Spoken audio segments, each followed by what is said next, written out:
अगर मैं आपसे पूछूं कि लाइट की स्पीड कितनी होती है तो हो सकता है कि मे बी आपका आंसर हो 3 × 10⁸ मीटर पर सेकेंड। तो ये आंसर जो है यहाँ पे करेक्ट आंसर नहीं है, ये यहाँ पे गलत आंसर है। अब नहीं, ऐसा नहीं कह रहा हूँ कि आपको आपने वैल्यू ही गलत बता दी, वैल्यू तो आपने सही बताई है, पर लेकिन जो इसको लिखने का जो तरीका है वो आपने यहाँ पे गलत बता दिया। एक्चुअल में करेक्ट आंसर होगा 3.0 × 10⁸ मीटर पर सेकेंड, ना कि 3 × 10⁸। अब बात आती है कि अब आप बोलोगे कि यार 3.0 और 3 ये दोनों का मतलब तो सेम ही होता है। सेम होता है नहीं, सेम होता था अप टू क्लास 10 तक। अब यहाँ पे हम पढ़ रहे हैं क्लास 11। तो welcome to scientific notation.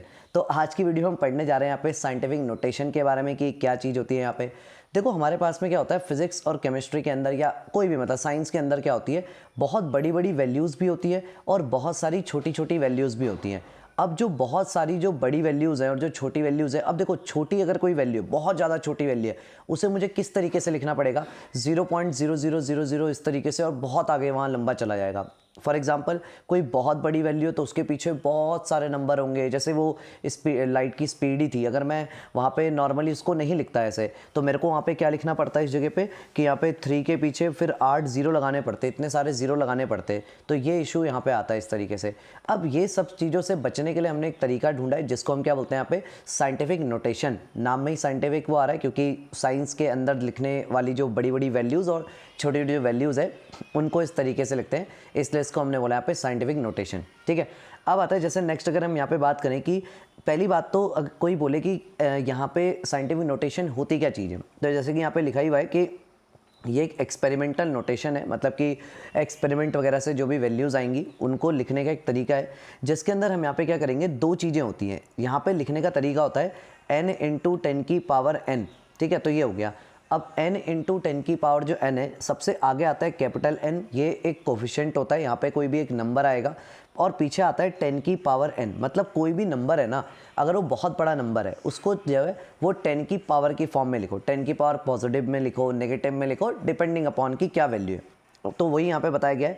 n एक नंबर है, डिजिट टर्म है यहाँ पे, और विच वेरीज फ्रॉम। अच्छा, अब n की वैल्यूज़ कहाँ से कहाँ तक हो सकती है, n की वैल्यू हो सकती है 1.00 समथिंग, आगे जो भी वैल्यू होगी उससे लेके 9.99 तक, यानी कि यहाँ तक वैल्यूज़ वेरी कर सकती हैं। फिर स्मॉल n क्या होता है, एक्सपोनेंट पावर, जिसकी पॉजिटिव और नेगेटिव दोनों वैल्यूज़ हो सकती है। एग्जाम्पल से ज़्यादा बढ़िया समझ आएगा क्योंकि ये अभी थियोरेटिकल में इतना मज़ा भी नहीं आता फिजिक्स के अंदर। देखो यहाँ पे है 232.508। अब ये एक तरीका, ये गलत तरीका है, ये साइंटिफिक नोटेशन वाला तरीका नहीं है लिखने का। वैल्यू में भी वो सही होगी, लेकिन साइंटिफिक नोटेशन अगर कोई बोले तो ये सही तरीका नहीं है अपने पास लिखने का। लिखना कैसे, जो डेसिमल है ना वो पहला, सबसे पहली जो डिजिट है उसके जस्ट बाद आना चाहिए। यानी कि मेरे को ये जो 232 के बाद जो डेसिमल लगा हुआ है, मेरे को डेसिमल को यहाँ से खिसका के सबसे आगे जो 2 है उसके पीछे भेजना पड़ेगा, यानी कि डेसिमल को 2 डिजिट लेफ्ट में शिफ्ट करना पड़ेगा। तो आ गया भाई, ये लो यहाँ पे शिफ्ट कर दिया। पर लेकिन जब भी तुम डेसिमल को कभी भी लेफ्ट में शिफ्ट करते हो तो जितना तुमने डेसिमल शिफ्ट करा आगे इंटू 10 की पावर उतनी बढ़ा दो। तुमने डेसिमल को लेफ्ट में कितना शिफ्ट करा, 2 डेसिमल शिफ्ट किया ना, तो यहाँ पे 10 की पावर क्या लग गई, देखो 2 लग गई। तो एक रूल को याद रखना हमेशा, यहाँ पे रूल है LPRN। LPRN का मतलब है लेफ्ट पॉजिटिव राइट नेगेटिव। मतलब कभी भी अगर तुम डेसिमल को लेफ्ट हैंड साइड अगर कभी लेके जा रहे हो तो वहाँ पर अपने पास में क्या होता है, जो वैल्यू आएगी 10 की पावर की वो हमेशा कैसी आती है, पॉजिटिव आती है। नेक्स्ट, अब दूसरा वाला क्वेश्चन देखो, 0.00016। भाई ये भी गलत तरीके से लिखा है, ये भी साइंटिफिक नोटेशन में नहीं लिखा हुआ यहाँ पे, है ना। अब इसको लिखना कैसे है, डेसिमल को मेरे को ये 0.00 के यहाँ पे नहीं, मेरे को डेसिमल चाहिए 1 और 6 के बीच में, क्योंकि तभी तो एक नंबर और देन डेसिमल ऐसे वाला रूल आ पाएगा और साइंटिफिक नोटेशन वाला। तो यानी कि डेसिमल मुझे कितना इधर खिसकाना है, यहाँ पे देखो 1 2 3 4 इधर खिसकाना है, यानी कि डेसिमल को 4 राइट में खिसकाना है मुझे, है ना, 4 राइट डिजिट में। अब अभी क्या हमने पढ़ा था LPRN में, देखो लेफ्ट पॉजिटिव राइट नेगेटिव। मतलब कभी भी अगर डेसिमल को राइट में खिसका रहे हो तो 10 की पावर उतनी लगा देना, पर नेगेटिव में लगाना। जब भी राइट में जाएगा पॉइंट तो नेगेटिव पावर लगेगी 10 की। तो यहाँ पे देखो कितना, तो हमने 1 और 6 के बीच में तो पॉइंट लगा दिया। देखो बिल्कुल साइंटिफिक नोटेशन वाला फील आ रहा है, जैसे उस टाइम पे वो 3.0 वाला जो मैंने बताया था। और नेक्स्ट उसके बाद में यहाँ पे आगे 10 की पावर लगा दी, क्योंकि डेसिमल को हमने राइट हैंड साइड में खिसकाया, इसीलिए मैंने 10 की पावर जो यहाँ पे लगाई है वो कैसी लगाई है, नेगेटिव, -4 लगाई है, ना कि +4। तो तब जाके ट्रिक आती है, फॉर डेसिमल शिफ्टिंग के लिए ट्रिक है मतलब। तो left positive right negative, LPRN इसको याद रख सकते हो, और याद नहीं हो रहा तो कोई छपरी बच्चे हैं तो उनके लिए लो प्यारे रोज़ नज़ारे, ये इस तरीके से याद रख सकते हो, LPRN। तो ये हो गया। तो हम यहाँ पे बात करते हैं एडिशन और सब्ट्रैक्शन के बारे में। तो एडिशन और सब्ट्रैक्शन जैसे ही साइंटिफिक नोटेशन के अंदर अगर हम करने के यहाँ पे बात करते हैं, तो सबसे पहले हम बात करते हैं यहाँ पे रूल नंबर 1 के बारे में। अब रूल नंबर 1 जो अपने पास में है वो क्या बोलता है, सबसे पहले जो नंबर्स हो उनको इस तरीके से लिखना है कि उनका जो एक्सपोनेंट है वो अपने को सेम करना है। मतलब 2 नंबर्स हैं अलग अलग तरीके से लिखे हुए हैं, हमें फ़र्क नहीं पड़ता, हमें अभी पहले ही ऐसा नहीं कि एडिशन किया नहीं है और पहले ही तुम दोनों को पहले साइंटिफिक नोटेशन में करो, नहीं, पहले अभी तुमको ऐड करने के लिए उनकी जो 10 की पावर जो भी लग रही होगी वो 10 की पावर सेम बनानी है। साइंटिफिक नोटेशन देखेंगे एंड में, जब आंसर आएगा तब की बात करेंगे, ठीक है। फिर रूल नंबर 2 क्या है, उसके बाद में after that the coefficient digit term are added, अब जो बची हुई डिजिट टर्म्स है उनको ऐड या जो सब्ट्रैक्ट करना है उनको नॉर्मली कर लो और 10 की पावर को कॉमन ले लेंगे, ज़्यादा बढ़िया समझ आएगा। नीचे एग्जाम्पल से देखो, मेरे पास एक नंबर है 6.65 इंटू 10 की पावर 4, ये नंबर हो गया, और एक दूसरा नंबर था 8.95 इंटू 10 की पावर 3। अब यहाँ पे क्या था कि ये 2 नंबर तभी ऐड हो सकते हैं जब इनके 10 की पावर जो रहेगी वो सेम रहेगी। तो यहाँ पे देखो 10 की पावर 4 है और इस पे 10 की पावर 3 है, इस तरीके से अलग अलग पावर है। तो भाई या तो 4 को 3 बना लो या 3 को 4 बना लो, मर्जी है, दोनों सही है, कोई दिक्कत नहीं है। अब हमने यहाँ पे क्या किया, जो 10 की पावर जो 3 वाला था उसको हमने क्या किया, 10 की पावर यहाँ पे 4 बना लिया। कैसे, यानी कि अगर 10 की पावर 3 को 10 की पावर 4 बनाने क्या करना पड़ेगा, तुम्हें देखो 10 की पावर 3 थी, तुम्हें क्या करना है 4 बनाना है, मतलब एक बढ़ाना है। अब याद करो कि किस तरफ को पॉइंट को खिसकाएंगे जिस वजह से क्या हो पाएगा, यहाँ पे जो 10 की पावर है वो पॉजिटिवली बढ़ पाएगी। तो अभी हमने क्या बोला था, लेफ्ट पॉजिटिव, मतलब अगर डेसिमल को लेफ्ट में खिसकाऊं तो यहाँ पे अभी हमने रूल पढ़ा था ना, यहाँ पे ऊपर पे इधर पे कि लेफ्ट पॉजिटिव, कि कभी भी अगर लेफ्ट में अगर मैं खिसकाऊँ डेसिमल को तो पावर पॉजिटिव होगी। तो कितना खिसकाऊँ, एक पावर एक्स्ट्रा चाहिए, तो यानी कि एक ऐड कर लूँगा यहाँ पे। तो इसीलिए मैंने डेसिमल को 8.95, 8 और 9 के बीच में था पहले यहाँ पे डेसिमल। अब हमने इसे यहाँ पे क्या किया, देखो पॉइंट के आगे कुछ नहीं होगा तो मतलब क्या होगा, 0 होगा, इसीलिए 0.895 इंटू 10 की पावर 4 ऐसे करके बढ़ाना है। अब भाई पावर सेम हो चुकी है, तो इसके पास भी 10 की पावर 4 है, इसके पास भी 10 की पावर 4 है, तो क्या लेते हैं कॉमन चीज़ को, मतलब जो सेम चीज़ होती है उसको कॉमन लेते हैं। तो यहाँ पे आ गया 10 की पावर 4 कॉमन आ गया। अब यहाँ बचा 6.65 और 0.895। एक्चुअल में अब रीज़न समझ आएगा कि क्यों हमने दोनों की पावर को जो सेम बनाना है वो क्यों इंपॉर्टेंट है। दोनों की पावर को सेम बनाना इसलिए ज़रूरी है, तभी तो मैं दोनों की पावर को कॉमन ले पाऊंगा, क्योंकि नंबर को तो सेम नहीं बना पाऊंगा, पावर को ही बना सकता हूँ। तो इसीलिए पावर कॉमन लेने की वजह से हमने ऐसा किया। फिर यहाँ पे बाकी जो 2 नंबर्स हैं, अभी क्या बताया था ऊपर रूल नंबर सेकंड क्या बोल रहा था कि कोफिशिएंट्स को नॉर्मली ऐड और सब्ट्रैक्ट कर दो। वही कर रहा हूँ, 6.65 को 0.895 में नॉर्मली ऐड कर रहा हूँ। तो ऐड करके आया 7.545 और पीछे उसके कितने लगा हुआ है 10 की पावर 4। और अब अगर वैसे तो आंसर हमारा देखो ऑलरेडी साइंटिफिक नोटेशन में है, वो ऐसे ही आता है, डिजिट आती है पहले एक, फिर डेसिमल आता है, फिर बाकी डिजिट्स आती हैं और फिर 10 की पावर जो भी होता है वो लग जाता है। तो वैसे तो अभी हमारा जो नंबर है वो ऑलरेडी साइंटिफिक नोटेशन में है पहले से ही। लेकिन अगर ये नंबर साइंटिफिक नोटेशन में ना आता आंसर मेरा, तो देन जब आंसर निकालने के बाद मैं साइंटिफिक नोटेशन में कन्वर्ट करूँगा, ना कि उससे पहले। हमेशा जब ऐड या सब्ट्रैक्ट कर लोगे उसके बाद करना है उसे कन्वर्ट।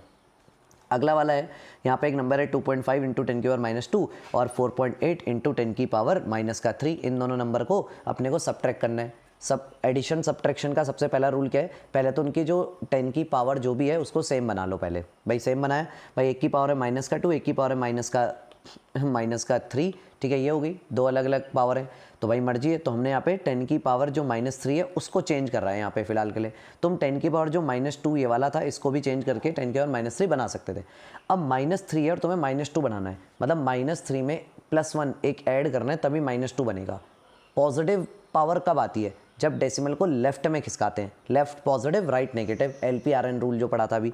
तो यानी कि हमने 4.8 पॉइंट जो था 4 और 8 के बीच में था, डेसिमल को खिसकाया इधर 4 के इधर, तो वहाँ कुछ नहीं है तो 0 होगा, तो बन गया 0.48 और 10 की पावर जो है वो एक ऐड हो गई। -3 में +1 करोगे तो -2 आएगा, तो यानी कि पावर बढ़ गई है एक्चुअल में +1 करके। अब यहाँ पे ये वाली टर्म में और ये वाली टर्म दोनों टर्म के पास क्या है, 10 की पावर -2 कॉमन है यहाँ पे, ठीक है। तो 10 की पावर -2 कॉमन है तो कॉमन ले लिया, और बाकी अंदर जो 2 वैल्यूज़ है उनको नॉर्मली ऐड और सब्ट्रैक्ट कर लो, मतलब सब्ट्रैक्शन है तो सब्ट्रैक्शन करेंगे। तो एंड में आंसर बचा 2.02 इंटू 10 की पावर -2। तो ये फाइनली आंसर अपना आ गया। अगेन ये भी साइंटिफिक नोटेशन में आंसर आया, अगर नहीं आता तो ऑब्वियसली बात है हम क्या कर रहे होते, देन उसको कन्वर्ट कर रहे होते। अब आते हैं मल्टीप्लिकेशन और डिवीज़न में किस तरीके से अप्लाई होगा उसको देखते हैं। भैया मल्टीप्लिकेशन और डिवीज़न में तो सिंपल है, कुछ नहीं है, उसमें कोई पावर सेम नहीं बनानी, कुछ नहीं करना। देखो देखते क्या करते हैं। जैसे यहाँ पे 5.6 इंटू 10 की पावर 5 और 6.9 इंटू 10 की पावर 8। अब हमें करना क्या है, जो नंबर है उसको तो नंबर से मल्टीप्लाई कराना है। तो 5.6 को करा दो 6.9 से मल्टीप्लाई, ये करा दिया, ठीक है, नॉर्मल जैसे मल्टीप्लाई करते हैं वो। लेकिन अब बात आती है पावर्स का क्या होगा। देखो मल्टीप्लाई में तुमने पहले भी क्लास 10th में पढ़ा हुआ है कि जब भी 10 की पावर यहाँ पे 5 है, मतलब जब भी बेस सेम होता है और पावर डिफरेंट होती है और नंबर अगर मल्टीप्लाई में तो पावर्स ऐड होती हैं। तो यहाँ पे 10 की पावर 5 है, 10 की पावर 8 है, तो टोटल 10 की पावर क्या होगी, 10 की पावर 5 प्लस 8। तो मल्टीप्लाई में पावर्स ऐड होती है, तो 5 में 8 ऐड हो गया, टोटल 10 की पावर कितनी बन गई, 13 बन गई यहाँ पे। और बाकी वो 5.6 और 6.9 को मल्टीप्लाई करके 38.64 आ गया। इस तरीके से यहाँ पे चीज़ हो गई। अब यहाँ पे फाइनली आंसर ऐसा आ गया। अगेन वही सेम कहानी कि अगर आंसर साइंटिफिक नोटेशन में नहीं होता तो कर लेते, पर ऑलरेडी है तो करने की जरूरत है नहीं यहाँ पे। अगला है डिवाइड में। डिवाइड में क्या रूल लगेगा, डिवाइड में सिंपली पहले जो नंबर्स हैं जैसे 2.7 और 5.5 है, यहाँ पे नंबर्स को तो आपस में जैसे नॉर्मल डिवाइड करते हैं वैसे कर लो। बाकी लेकिन जो 10 की पावर्स हैं, 10 की पावर क्या होती है, जो जब भी 10 की पावर नहीं, कोई भी नंबर है अगर बेस सेम है और पावर्स अलग अलग है, जैसे यहाँ पे देखो बेस होता है ये 10, जैसे यहाँ पे 10 बेस है और -3 उसकी पावर है, यहाँ पे नीचे 10 बेस है और 4 उसकी पावर है। तो बेस देख रहे हो, बेस सेम है दोनों का। अगर कभी भी बेस सेम होता है और ऐसे ही डिवाइड में, तो होगा क्या, जैसे न्यूमरेटर की जो पावर है उसमें से डिनोमिनेटर वाली पावर को माइनस करते हैं। तो न्यूमरेटर की पावर थी -3, ठीक है, और डिनोमिनेटर की पावर है 4, तो -3 में से 4 को माइनस करूंगा, तो -3 माइनस वो नीचे वाली पावर यानी कि 4, तो -3 -4 बन गया।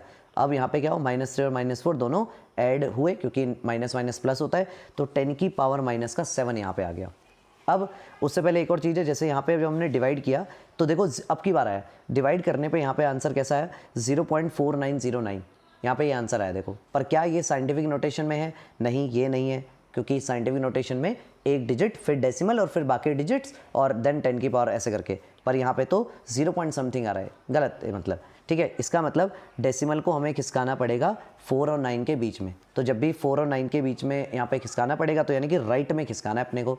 तो राइट में जब भी डेसिमल को अगर खिसकाएंगे तो राइट में क्या होता है, नेगेटिव, पावर नेगेटिव में जाएगी। तो 4 और 9 के बीच में जो है वहाँ पर डेसिमल चला जाएगा, राइट में खिसकेगा, और 10 की पावर -7 में एक और माइनस हो जाएगा, तो -7 और -1 माइनस का 8 हो जाएगा टोटल। तो इस तरीके से यहाँ पे हमने इसको साइंटिफिक नोटेशन में जो है यहाँ पे कन्वर्ट कर लिया। अब बाकी यहाँ पे इन्हीं टॉपिक्स के ऊपर 2 क्वेश्चंस हैं एनसीईआरटी के अंदर, एनसीईआरटी का एग्जाम्पल 1.1 और एग्जाम्पल 1.2।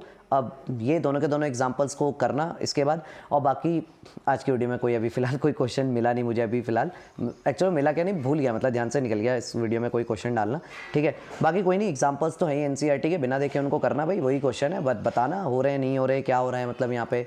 बाकी मिलते हैं फिर नेक्स्ट वीडियो में, तब तक के लिए पढ़ाई करते रहो और मज़े करते रहो।